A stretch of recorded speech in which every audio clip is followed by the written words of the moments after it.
Titre. Ne traitez pas la Covid comme un simple rhume. Comparaison. H3N2 versus H1N1. Si vous avez entendu dire que ce n'est qu'un rhume, mettez sur pause. Aujourd'hui, je vais vous expliquer pourquoi la Covid n'est pas un rhume. J'utiliserai deux poids lourds de la grippe H3N2, H1N1. Petit préambule, le H3N2 et le H1N1 sont tous deux des sous-types de la grippe A. La Covid est causée par le SARS-CoV-2, un coronavirus. Des familles différentes, des comportements différents. Comparaison en 3 points. Allons-y. Point 1, ce qu'ils sont et qui ils touchent le plus durement. H3N2, connu pour sa mutation rapide et ses saisons difficiles. Il a tendance à affecter le plus durement les personnes âgées. Il entraîne souvent plus d'hospitalisation chez les seniors. H1N1, le sous-type de grippe porcine de 2009. Il a touché les jeunes adultes et les enfants plus que la grippe saisonnière. Il peut parfois entraîner des symptômes gastro-intestinaux comme des nausées. Maintenant, la Covid, ce n'est pas du tout la grippe. Poumons, le cœur, le cerveau, les vaisseaux sanguins. Le risque augmente avec l'âge et les conditions médicales. Mais des personnes en bonne santé peuvent être gravement atteintes ou développer une Covid longue.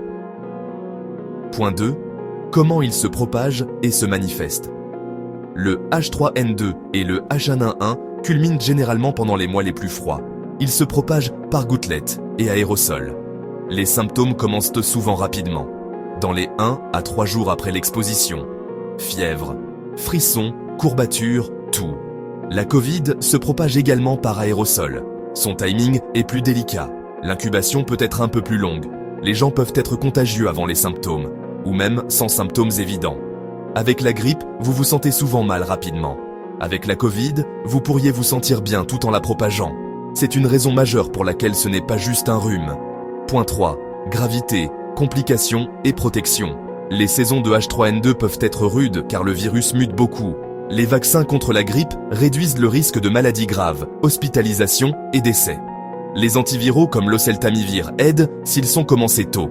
Le H1N1 peut provoquer une pneumonie et une maladie grave.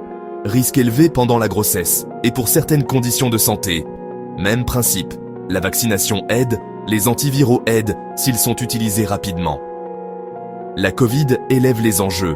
Au-delà de la pneumonie aiguë, fatigue persistante, brouillard cérébral, essoufflement.